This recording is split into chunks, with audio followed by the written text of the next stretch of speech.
Hello and welcome to Horror Rewind. This is Kelly Florence. And this is Meg Hofdahl. And we are here today to talk to you about The Shining.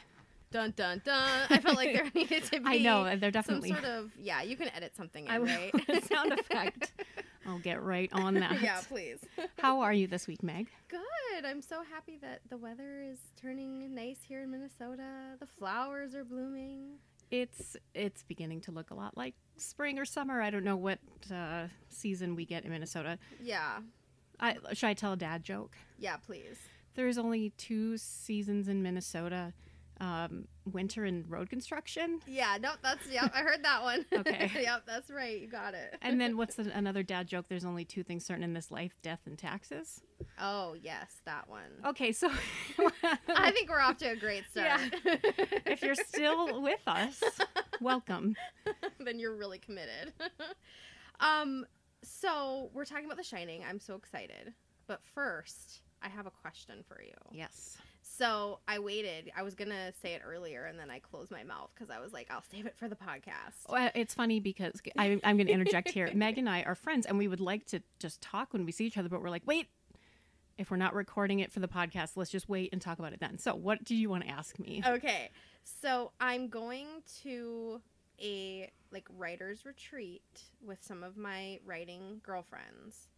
And one of them suggested that one night we watch a horror movie, and none of them like horror movies except me. And they said Meg can choose.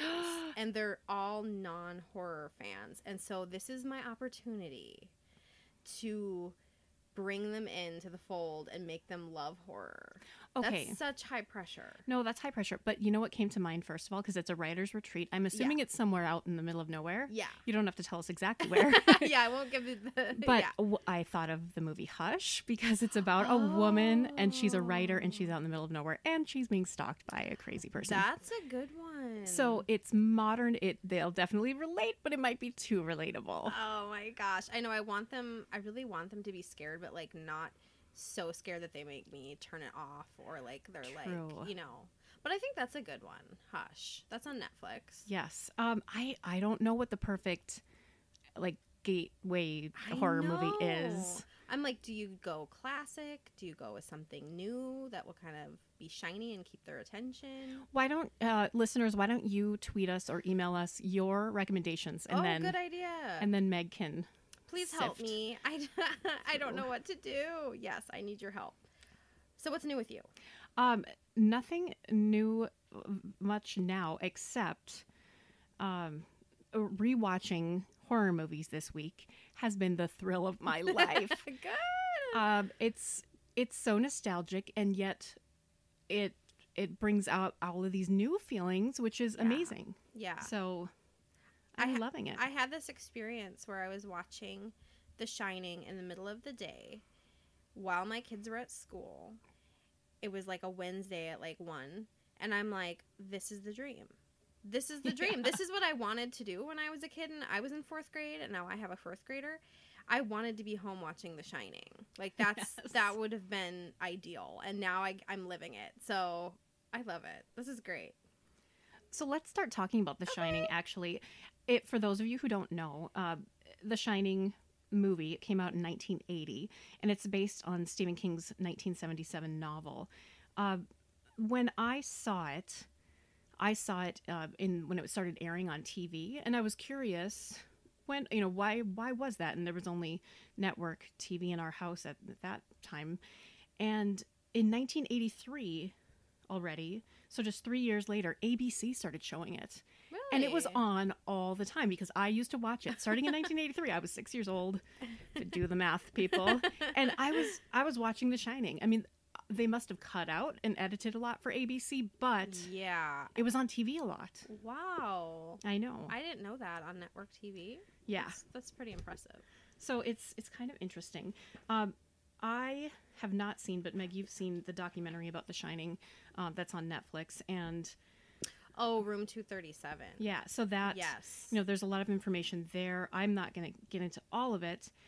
Just know the movie was directed by Stanley Kubrick, and the Stanley Hotel in Estes Park, Colorado, was the original inspiration for Stephen King writing about the Overlook. You went there, right? Yes, I went there, and another famous movie was filmed there. Well, several, but another famous movie, Dumb and Dumber, was filmed there. So 2 classics. Yeah, exactly. Harry and Lloyd stay there. So, and then of course, the TV version from the 90s. Oh, right. Was also actually filmed at the Stanley Hotel in Estes Park. So, it's a very cool hotel. If you ever get a chance to go there, it's obviously historical and beautiful. But that is the original inspiration. So I didn't see The Shining, I think, until I was a little bit older, like probably 10 or 11. And it became that movie that I forced everyone to watch pretty soon. That's kind of how you could tell how much I loved a movie, is how many friends I forced to watch. And Shining is just, well, I often say it's my favorite movie of all time. I really believe that it's not just horror, but it's so much more than that. And I know that Stephen King is not a big fan of it. Right. And I understand why he's not a fan of it, because I love the book The Shining, and I do see the difference between the two, so I can completely understand why he does not like it, but I love them both. What do you think? Yeah, I love them both too. And I read the book after I saw the movie, obviously. I wasn't reading Stephen King when I was 6, but I love them both in their own way. And I know a lot of people really hated that TV adaptation, and I appreciate what they did. They stayed truer to the novel and things, but you know, this movie is a classic. Oh, it's a classic. And I mean, yes, the Steven Weber version is closer to the book, and I, again, like you said, I can appreciate that, but I mean, Jack Nicholson, Steven Weber, I mean, come on. So speaking of which, I was reading about some other actors who were considered for the role of Jack Torrance. What do you think of these, Meg? Okay. The first, Robert De Niro. Overrated. I mean, Robert De Niro as this character, I don't know. The next one, Harrison Ford. Too hot. Can you imagine? Too hot. Harrison Ford. I can't imagine Harrison Ford going down that like crazy path. Well, right. Like if it was more to the idea of the book, I feel like he could like this playboy, because it was supposed to be more. You know, the book he's more a victim than in the movie. But okay. Anybody else? Third person who was almost cast, Robin Williams. I'm serious. I feel like that's like an SNL sketch, like like of Robin Williams being Jack Torrance. You know, like, well, yeah. And how would his career have changed? Like, would it have changed? Would maybe he have been the same liked that actor? because you know he went through that whole like 1 hour photo phase, and like maybe Right. he was looking for my microphone. He was looking for your microphone. He was looking for my microphone. I think Robin Williams is here with us tonight. Yeah, his spirit is in this RV. Okay. I'm breaking crap. Okay, you talk, Kelly. Okay, while I I'm fix gonna my talk. microphone. And let me tell you, this opening sequence with the music and the winding road, and if you have been on road trips my through God. Colorado, Meg, I know you have. Yes. I have as well. It is this feeling, and it feels like you're like, are we going to get to a city? Are we going to be stuck like the Donner Party? And they mentioned that in the movie. I love the Donner Party reference, and it's like this so dad great. like telling his son what the Donner Party is. And it's just this great creepy moment. And I think what's so great about Kelly's helping me get my microphone. By the way, we're catching this on video, so we're going to be able to put this up on YouTube you'll actually later. see my microphone be inhabited by a spirit, possibly of Robin Williams. Okay, this is not working. Okay, I'm just going to move this thing. That's fine. That's gone. Okay, anyway, just the beginning of this movie, like, the fear and doom you feel right away with that music.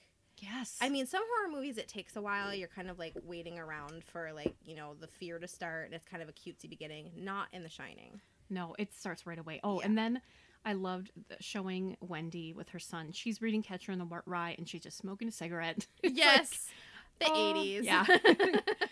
Something I noticed in a lot of 80s rewatch movies is they're just smoking, chilling. So much cigarette smoke. How are we still alive? I don't know. The finger friend Tony, little red rum friend, is so creepy. And what if one of your children was like, this is Tony. I'm out of here.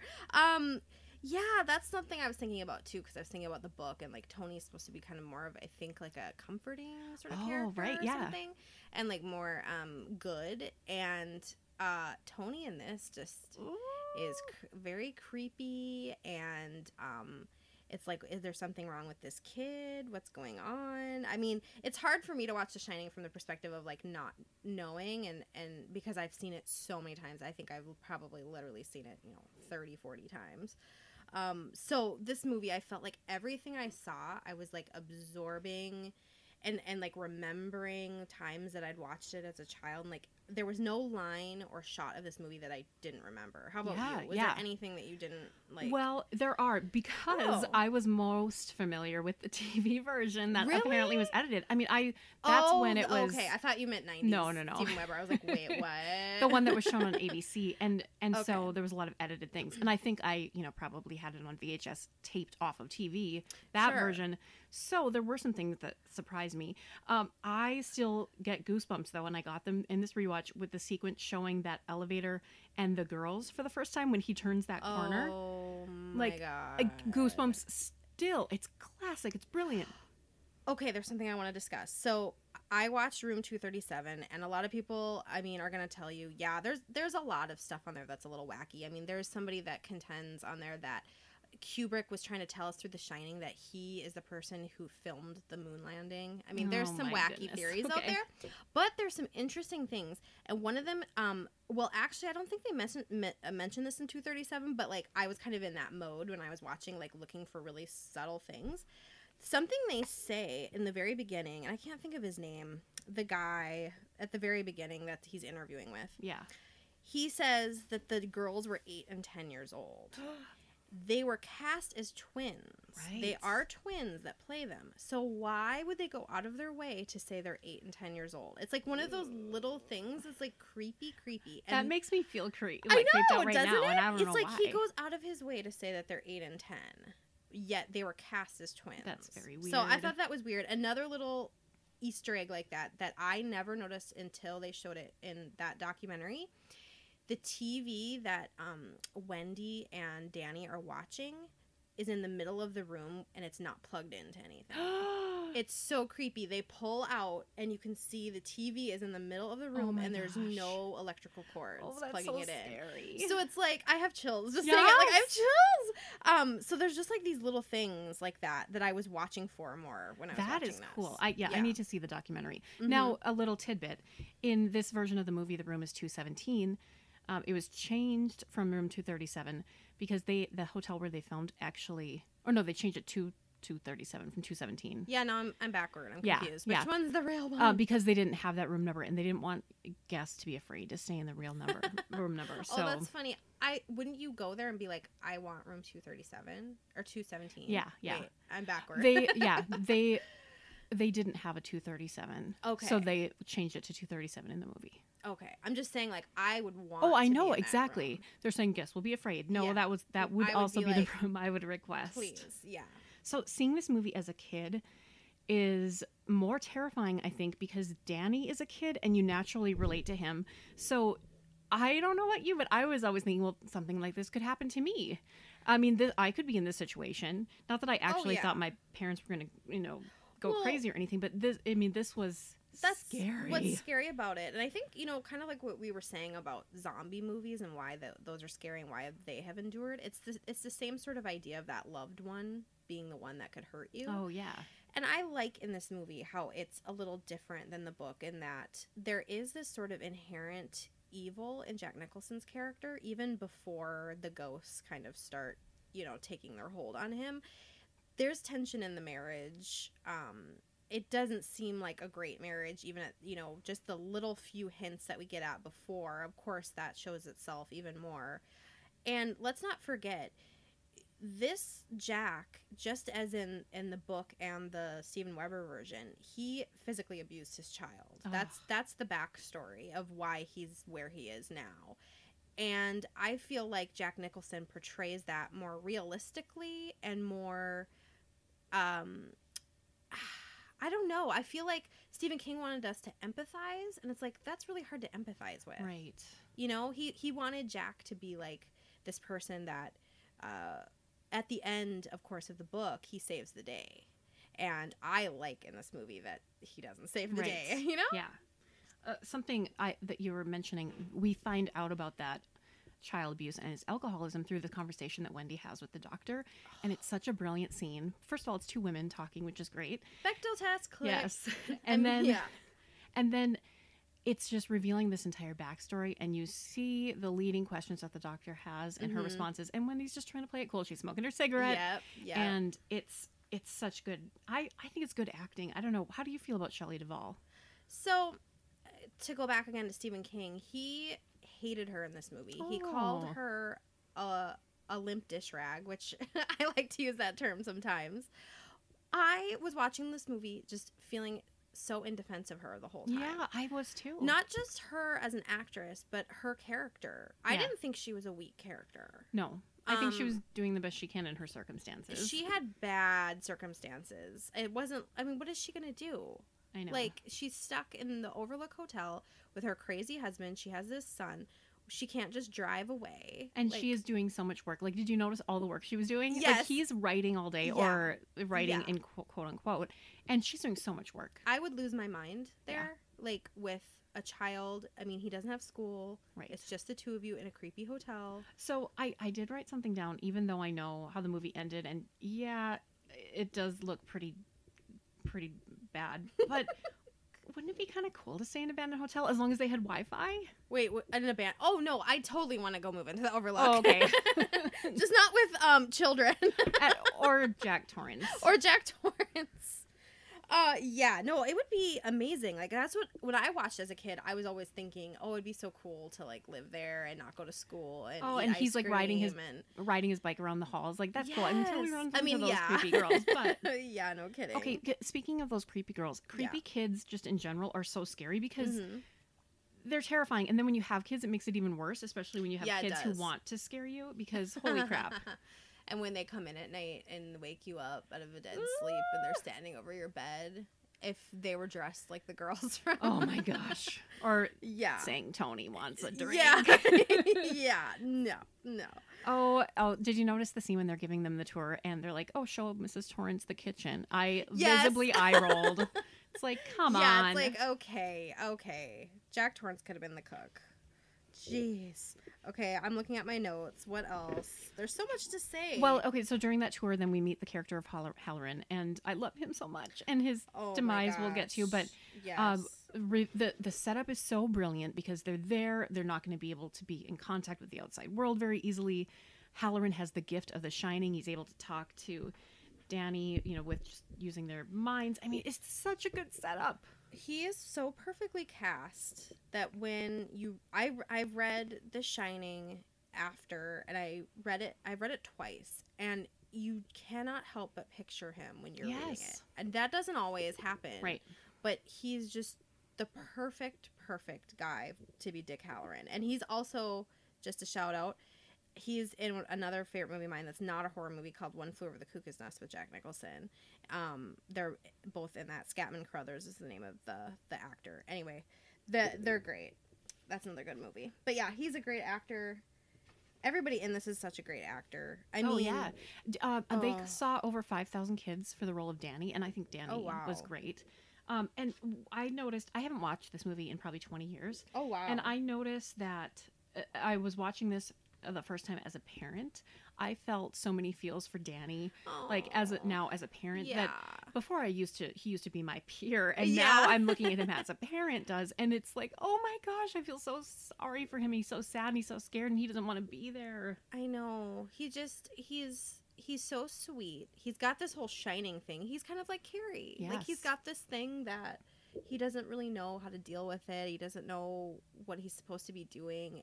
His dad is this intense person. His mom is sort of in that abused situation, and it's just like the perfect setup for what's to come. You know what I was thinking as I was watching it is I would love to see a prequel with the Grady family, Oh with the my girls, gosh. and with Grady and Stephen his King, wife. let's get on that. Yeah, I was like, oh my god, that would be so interesting. That Like, would be. I know we know how it ends. They all get axed by Grady. But just I to feel see like that set up, it we know could how be... Titanic ends. Yeah, Too, yet we watched it, right? Yeah. Oh my gosh, wouldn't that be cool? Oh, so something interesting about the filming of this movie, it was one of the first movies to use a steady cam.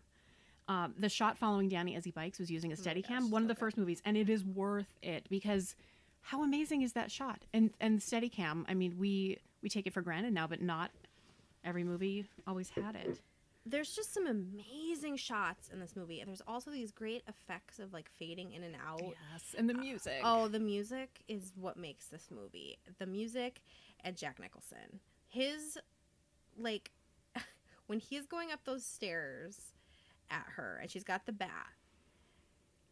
Well, that's one of my favorite moments of all time. Just light of my life. Like the physicality like the of the role, everything. of it.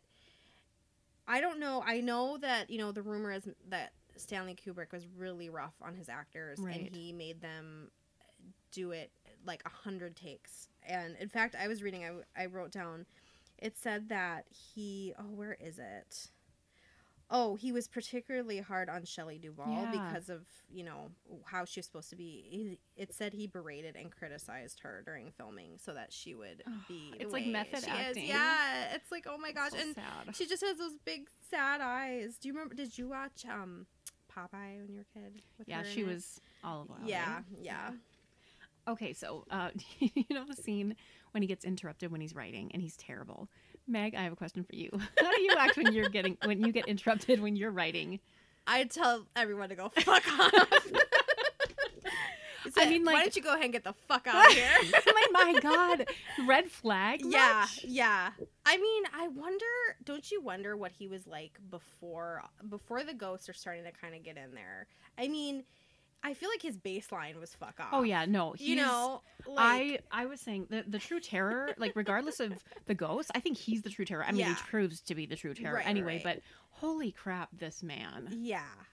And then I mean, one of the best scenes in cinema when she finds his work and it's pages and pages and pages of nonsense, all work and no play. I mean, that's brilliant. So scary because then you realize who you've been living with. Yes, the entire time. Who you've been lying beside, who you've been eating meals with. Like, that's terrifying to me. Oh, and as a kid, I was saying, like, when watching it, it's scary to think that your parent could lose their grip on reality because we depend on our parents for everything. That's a good point. And, you know, it made me question, like, as a kid, like, oh, what could this happen to my parents? I mean, it's scary to think about. Well, and, you know, you're bringing up the fact that, you know, when you're a kid, reality and fantasy are so hard to discern sometimes, and it's your parents that are the beacon for you. Right. And yeah, if they're faltering, then yeah, where are you left? And I mean, that obviously, and I'm going kind of jumping to the end, but that great scene of him sliding down that snow hill and going into the maze. What do you think? There's no maze, I think, in the book. I can't remember. I remember there's like topiary animals, and I remember it's the croquet bat and everything. What do you think the point of the maze is? Is there a point? I feel like everything Kubrick did in there. Well, it probably is. I mean, I think it's that feeling of being trapped there. Yeah. Not being able to get out. The same sort of... Oh, I did want to... So... we got somebody on Facebook, Deborah, wanted to share her memories of The Shining. She wrote, "The kid for sure saying red rum in that creepy voice, then seeing it backwards in the mirror and realizing what he meant." And she wrote, "Spooked!" exclamation point. Oh, yes. So that's a great part, the red rum. Oh. Red rum. Yes, it's so creepy. Yeah, very creepy. It's like... is it worse if he wrote murder?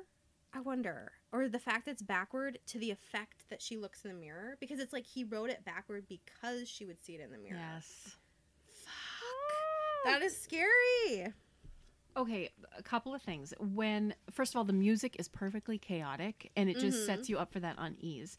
And then when he has his dream and Danny was choked, get the H out of there, I wrote. Because oh, yeah, that was when And- I mean, she should have taken Danny a long time ago out of there, but and P.S. he refers to his wife as the old sperm bank. Oh my god, I love his scenes. I love him so much when he's at the bar and calling her sperm bank. I Oh don't my really love that, gosh. guys. I'm just saying I love his acting when he does that. Can we mention another misogynistic moment? Yes. That they must have edited one on TV. Okay. Halloran has pictures of naked women on the walls. Yes, of in course. his place. Like what? Like these beautiful, yes. Yeah, that was out of I guess that wasn't when you saw it. Well, yeah, I they love must have they edited pull it. out and they show and there's Yeah. like 2 on that wall, 2 on that wall of like naked, Well, so naked I- ladies. I did not remember that. It's like no, not Dick. And okay, so then the going into the room and the body. Was that in the TV version? Somehow it was, because I mean I remember it, but they must have blurred it or fuzzed out her something. boobs, yeah. Okay, but Jack is a piece of garbage because, and I know that we can't apply logic to his choices, but a random naked woman who Yeah. perhaps just choked your son and you're gonna Yeah. start making out with her, like what are Yeah. you doing? Yeah, yeah. And I'm glad he Didn't got work out. his. Yeah. She turned into that ugly hag. I remember that was the part when I would show friends. That was the part that really they were like, no, we're not watching this anymore. Yeah. That Okay. was And also watching this as a parent, poor Wendy, because the thought of your child having a psychotic break yeah. and not knowing what's real or not. And then where do you go? Oh. They didn't even have she was able to talk through that radio to a few people. Right. But I mean, The that's choices it. are bad. And if you notice at this point too, the music starts sounding like a heartbeat. and it's just- Oh. It's just creepy and unsettling. Oh, that's right. Yeah, I'm remembering the heartbeat now. And we see more of the blood. What do you think of the blood coming out of the elevators? What is this a warning to him? Is this him being able to kind of see into the future? What is that? I don't know. It's just creepy. It is. It's creepy. It's just blood coming out of an elevator. I meant to look up. I wanted to look up how they shot that. Yeah. Because in this day and age, they would do probably CGI, but I mean that's real, Yeah. right? Or at least on a smaller scale. Oh yeah, okay, maybe think that's they how they use did it, some like a miniature smaller type models. thing. Yeah. And so Halloran.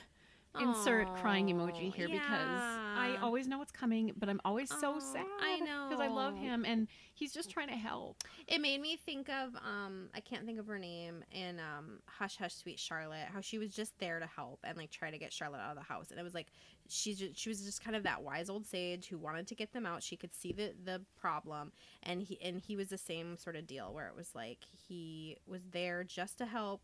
He has only good intentions, and the bad guy got him. So, sigh. I know. Oh my gosh. Okay, what so else? the end sequence, just Yes. the whole, you mentioned the chase scene, here's Johnny. Mhm. When Danny gets out into the snow and he goes walking backwards in his footprints. I used to Yes. practice that when I was a kid. I'd always practice walking backwards in my footprints. For when your dad was Yeah, chasing right? you with 'Cause an it'll axe. happen. Yeah. I should say I was never in any danger. But, it's just one of those things you remember because Mhm. it's like, oh, Danny had to do this. I'm going to do that too. And just the final shot. Oh, this my movie. gosh. I was thinking too, I was like, we need a sequel. And I know that Stephen King wrote a sequel to The Shining, and also in The Shining in the book, the Overlook Hotel burns down. But in this one, it doesn't. And I was like, oh, if only it was the era of sequels at that time. Yes. And then Kubrick could have given us a sequel to Another Family, just like how I want the Grady movie to happen. Yes.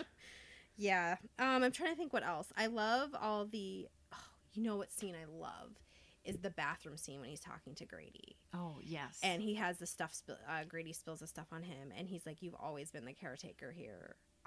There's so many scenes in this movie that I just have give me goosebumps, yeah. chills. That's so good. Do you have other things to say? Otherwise, there's a list of questions. Oh, okay. I'll start on the questions. I'll get the questions. Let me find them. Okay. Let's see. Did it live up to your memories of it? It surpassed my memories because there good. were many things that I that want weren't to know what else. stuck in there. because it was edited. Okay, like what So else? okay, so swearing for sure. Well, Like I yeah. didn't realize there was that much swearing. The naked ladies and then the naked lady in the tub. I mean, Yeah. somehow we They saw her. showed some of it. Okay. And then I think there were just probably some scenes cut for time. So I don't Yeah. remember everything. Okay. Did any scene stand out to you in the rewatch? The first time the vision of the blood through the elevators and we see the girls for the first time, goosebumps. And then of course Danny going around that corner and the girls, goosebumps. Like Yeah. you can't even describe the feeling. You can't recreate it. You just see it and it's there. I think that's what we as horror fans are always trying to Yes, we're get chasing to. that. Yeah, we're chasing that high, that feeling. Oh yeah, I definitely got it. Yes. Okay, well, was there anything you didn't remember? We kind of already talked about that. How did the movie age? I think it aged just fine because it's set in that time. I think it's still brilliant. Yes. Does it pass the Bechdel test? It does with that one scene. Yeah. I mean, there still aren't enough women in it, but it passed. I mean, in its defense, there aren't that many people in it. True. But yeah. Is it still, and was it ever scary? Yes and Yes, I agree. Okay, does it seem dated? That's the same question. So, right? Yeah. I mean, so any final thoughts on The Shining? I love this movie. Jack Nicholson was perfection. If anybody else had been in this role, I don't think it would have been the same movie, right? Robin Williams. No, okay. No, Watch I know. out. I'm watching my ceiling, microphone. The ceiling is falling on us. Sorry, Robin. R.I.P.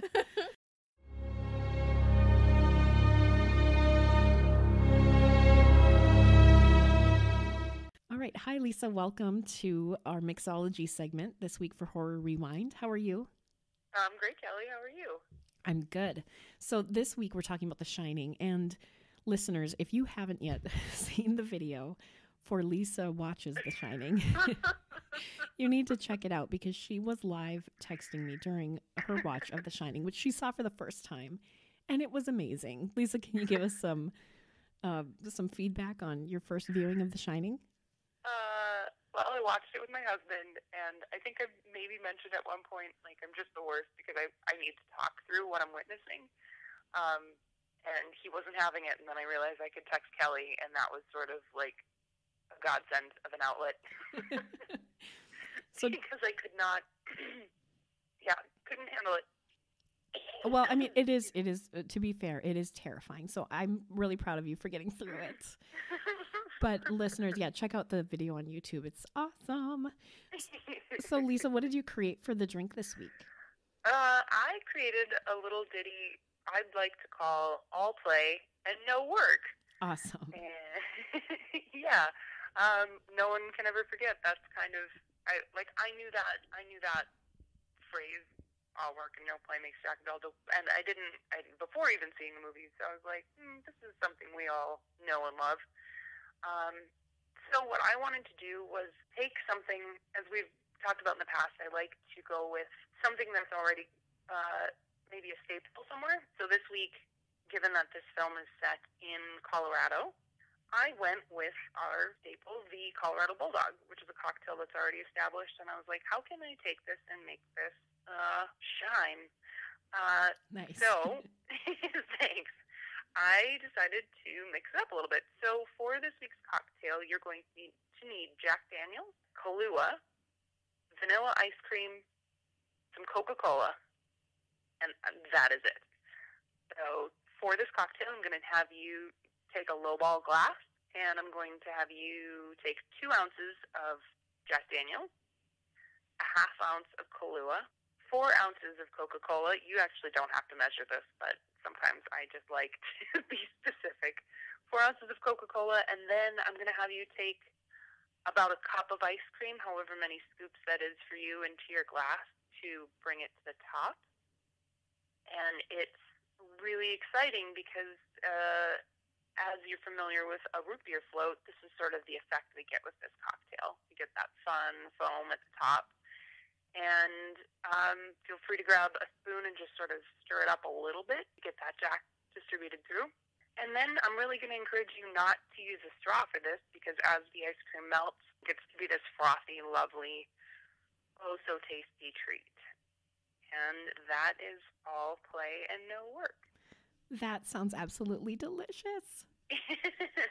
Yeah, I wanted to play with the Colorado Bulldog. He usually used like cream, but I think one of my favorite moments in the entire movie is when Danny has ice cream with the chef. I can't remember his name. Yeah.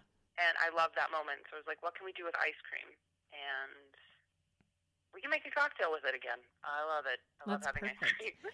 Now, also So, in the movie, he's at the bar and he orders he orders a bourbon, but then they give him Jack Yeah. Daniels, right? yeah, which is kind of after living in Kentucky, kind of a like, well, it's a little bit more of a whiskey. It's not a traditional, but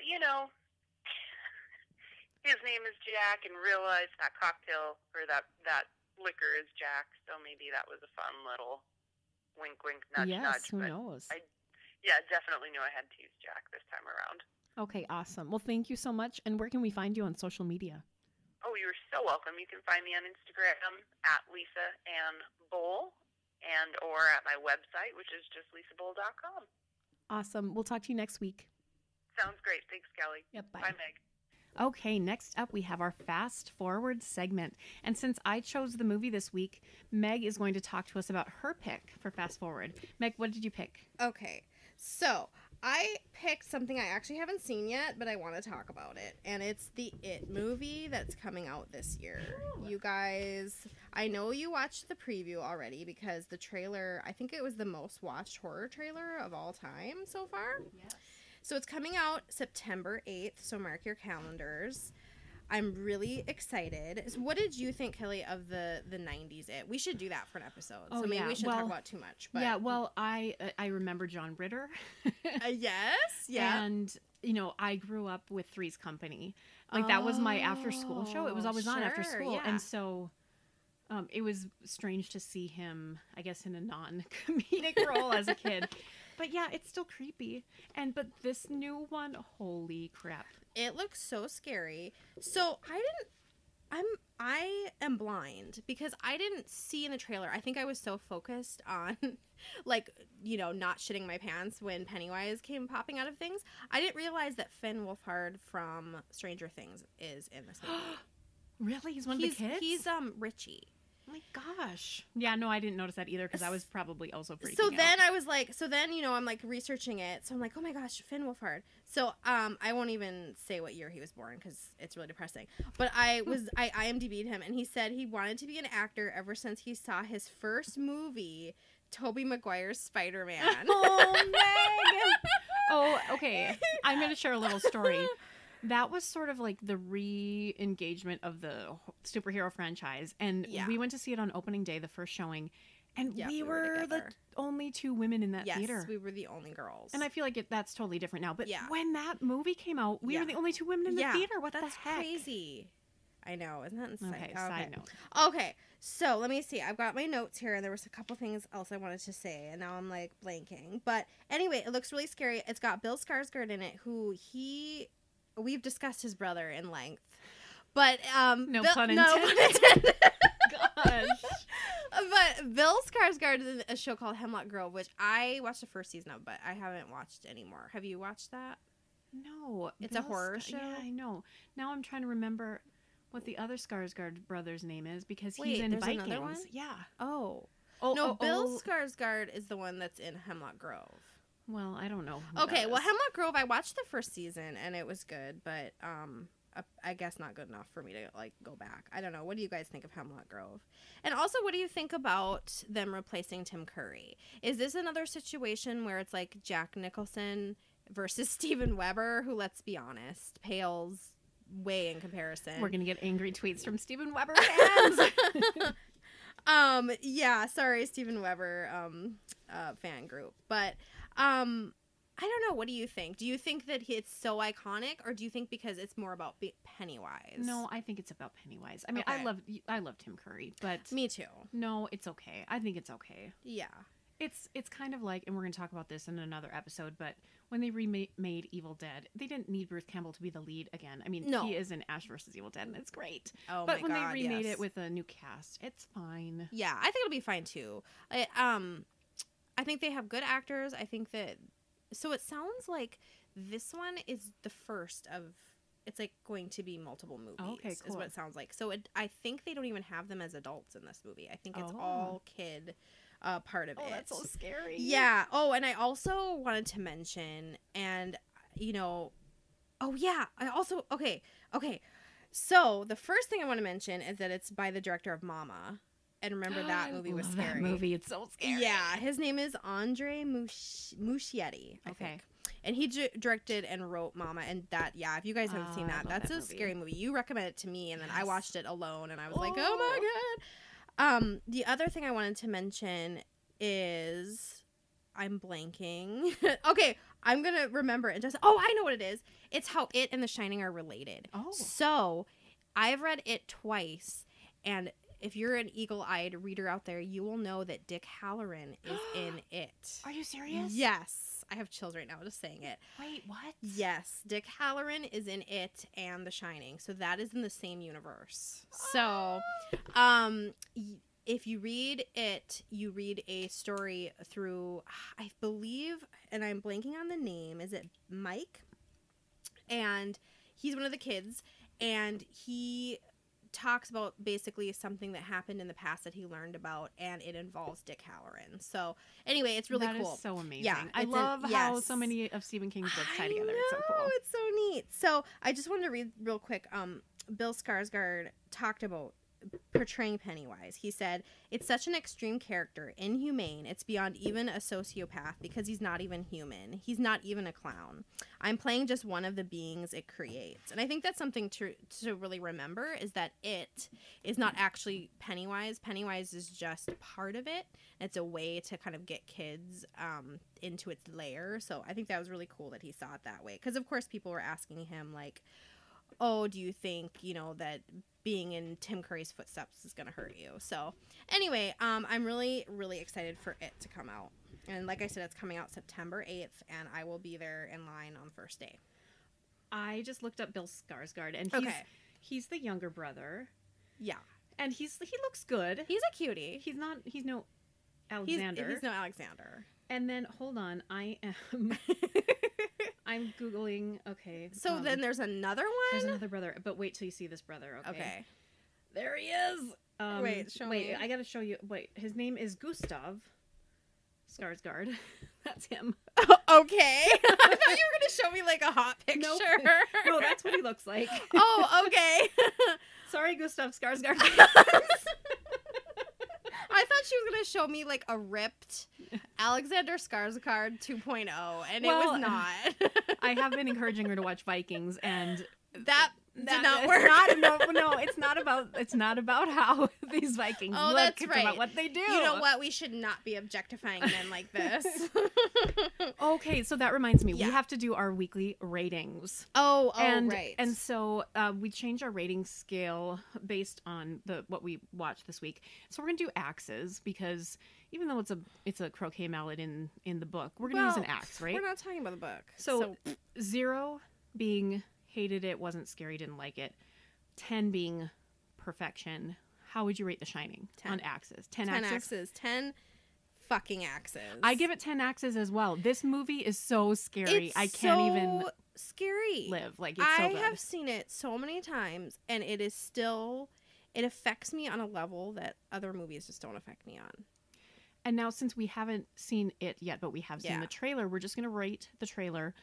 Also, a scale of 1 to 10 axes. What would you rate the It trailer? I would rate it 9 bloody axes, because I was so distracted I didn't even see cute little Finn Wolfhard. So they need to, like, get him in the trailer more, because obviously that's amazing. And by the way, he's from Stranger Things, if I didn't make that clear. And we love that show. Yeah. I would give it a 7. I don't know why not higher, but I think it's because I also was so distracted because I was so scared. So maybe I need to rewatch the trailer. But yeah, I mean, I was like, holy crap, what's going to happen? We should put up a video of us watching the trailer. Okay, something I wanted to ask you. Oh, my microphone's doing it again, guys. Robin Williams! He's here tonight. Okay, what I wanted to ask you was, are you fixing it for me? Thank you. I want to get a Shining tattoo, but I don't know what to do. Guys, tweet me, please. Whatever How you about tell me the- to do, I'll do it. This will be a bonus on our Patreon site. Like, yeah. if we get this many, if you donate I will get- $500 a month, Meg will get the entire decomposing bodies woman over her body. Yeah, I'll get like the stuff on her butt. Yeah. I'll get it on my butt. That's our goal. No, for real. I want a real good tattoo. I No, don't know. never The mind. thing that come Okay. to mind, I mean, Jack Nicholson's face, like, coming out Okay, of the I don't door. want Jack Nicholson's face. Oh. That's cool, but I mean, I don't think I want a face. I know. Have we seen good faces on tattoos? Maybe there are. Send us some of your tattoo pics. Send me shining tattoo pics. I want to see specifically shining I mean, you can send me other tattoo pics too, but I'm just saying that would be cool. And okay, I was thinking a typewriter, Mm-hmm. but instead of saying all work and no play, I would say red rum and red on the paper. No, I love Is it. that I love good? it. I love it. Okay, I love I was it. worried like people would be like, he didn't type red rum. No, who cares if they say that? I love it. Then I'll cry. Just kidding. All right. Yay. Any other housekeeping we want to do? I think we want to talk. You teased it a little bit there that we are Oh. on Patreon. Yes, so if you want to become a subscriber, you need to check out our Patreon site because we have such awesome rewards. I can't even handle it. And we're going to add that one about Meg's tattoo. You can pick Meg's tattoo. It's gonna have to be a lot of money for me to get a green algae on my ass, or whatever that is. Oh, but it would be so worth it. It would pay for the tattoo It for definitely- years to yeah. come and Oh, maybe the God. removal. Yeah, no kidding. So check that out. Also check out our YouTube channel because we're going to be putting up trailers and some exclusive content on there. And we're so happy that you're tuning into Horror Rewind. Anything else you need to say, Meg? No. she's sketching her tattoo as we speak. We'll talk to you guys next week. We'll see you in the horror section. Bye.